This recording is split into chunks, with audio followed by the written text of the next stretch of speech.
Hi, welcome to Two Dogs Games video logs. I'm Ken Hall and I'm the creative director on Destiny's Sword, and today we're going to take a look at our Insight Engine technology. The Insight Engine is what allows our characters to all have unique personalities, and that means that every character in the game is going to react differently to situations, be it player decisions and actions, or gameplay inputs, or life events that the characters experience as they're going through their careers.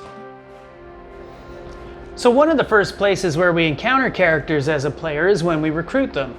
So if we open up the recruiting menu, we can see several characters who are waiting to join our team here. And we can see that they have stats and they have abilities and they have been trained up through some of the academies. So sometimes it's the combat academy or the medical academy or the engineering academy. But there's so much more that goes into making up a character than just their stats. So when we first create a character, the Insight Engine assigns them a homeworld. And that homeworld has a bunch of different parameters about it. So that may be a farming planet, an industrial planet, it may be a mega city, it may be a sort of desert world.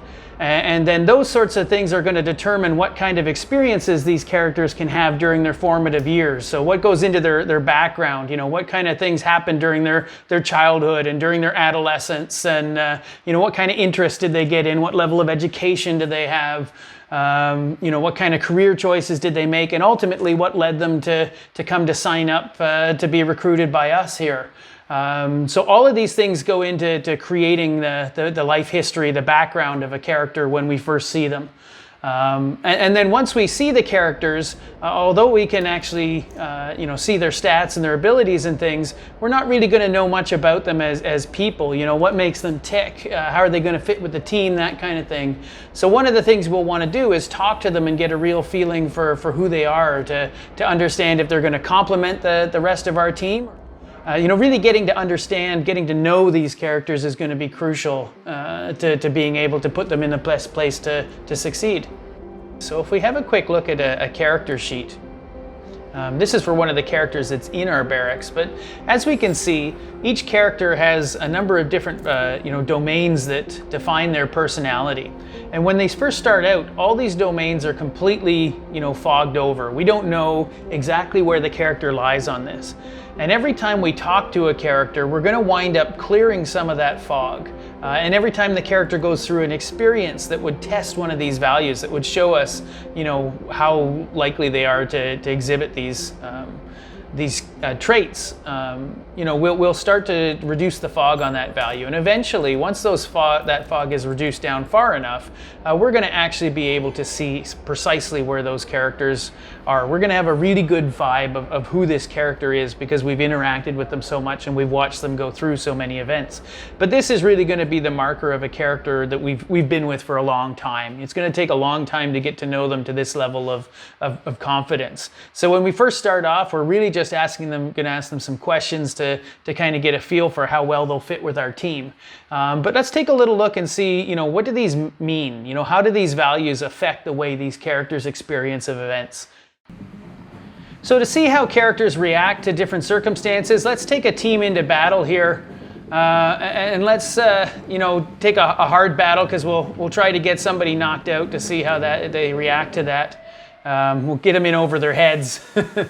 So here we are in battle. It's raining. That's going to make people who don't like the rain very much unhappy. But we'll just, play this battle out a little bit here. We got one of the enemies is bleeding. Oh, now we've got corrosion on Yuri here. We'll get a repair on him to sort of help that out. He's getting hammered pretty hard, so get another repair on him and get a kinetic attack on this guy.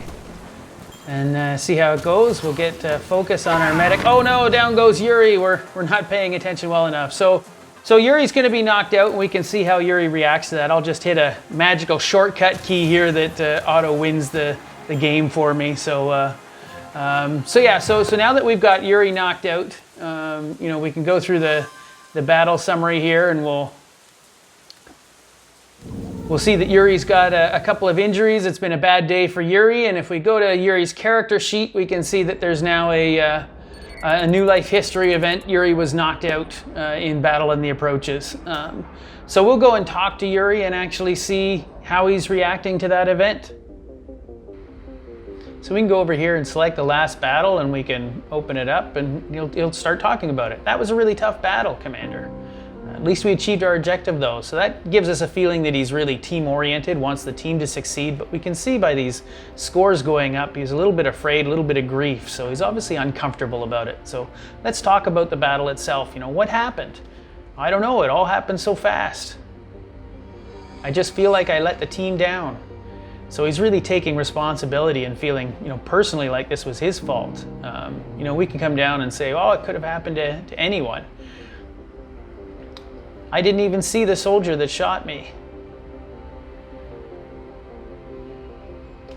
Again, we can sort of try and reassure him, well, you can't see everything. Things are happening so fast on the battlefield. No, but I can't shake the feeling that I should have done something differently. So obviously, in this instance, we've got a character here who's feeling really responsible for that. And actually, if we go back and look at the personality, we'll see that his self-esteem is really low. So, he's very likely to think things are his fault, under any situation. And if we come back and ask him, how are you coping with this? So ask him, how do you feel? I don't know, I was pretty scared, he says. I'm not sure I can go back out there. And we can see again that the fear and the vigilance scores are going up here. We can ask him, how can we help? How can we get involved in this? I appreciate your concern, Commander. I just need to get my confidence back up. So he's kind of dodging us. He's being a little bit, he's a little bit reticent. He wants to kind of, pretend everything's okay, but clearly it's not. I mean, we can have a look at his fear value over here on his emotional state matrix and see that it's off the charts. So, if we actually took this character back into combat in this situation, that high level of fear would create some gameplay penalties. There's a good chance that he'd freeze up under action and miss a turn, and certainly his accuracy would be reduced. So one of the things we'd want to do is talk to Yuri and get that fear down before we took him into combat. Maybe even give him a couple of milk runs so he could get his confidence back, get that fear back down, get the vigilance back down, because the vigilance is going to start affecting his relationships. He might not be sleeping so well, might be snappy with some of the other characters when he's dealing with them. So there's certainly, and there's a bit of self-loathing in there too, because he's feeling very responsible about this. So let's see what happens if we start to play around with Yuri's personality values. Let's see what kind of difference that makes to his reaction to the event. So the first thing we saw was that his self-esteem was really low, and that meant that he took personal responsibility for getting knocked out. So if we wind up, let's change that value a bit. So we'll put that up a little bit here and give him a really high self-esteem so he feels really good about himself, and then see what happens there. So now if we give him that event again and we go back and talk to him, we can see the difference that makes. So now we'll talk to him about the last battle, and again, yeah, that was a really tough battle, but we achieved our objective. So we haven't changed his teamwork outlook. But if we open up the battle and talk about that, so what happened? Again, I don't know, it happened all so fast. But I'm just lucky that Jen and Arav were there. They saved my life. I wouldn't be here without them. So now instead of focusing on his own failings, he's focusing on his teammates who brought him back. He obviously has a good relationship with Jen and Arav, and that's causing him to view them positively as forces that wound up, saving him, that wound up getting him out of the trouble. But here we go. What about Yanni? So we'll ask about Yanni. Well, they messed up and we all paid for it. I mean, I'm not saying it was their fault or anything, but they're so green. So here, we can see that, it doesn't always have great effects when we make changes. So in this case, he's gone from feeling personally responsible, like he let the team down, to feeling like he's got to blame somebody, and he obviously doesn't have a great relationship to Yanni, and Yanni's a very new recruit, doesn't have a lot of training under their belt. So he's feeling like, maybe it was Yanni's fault I got shot.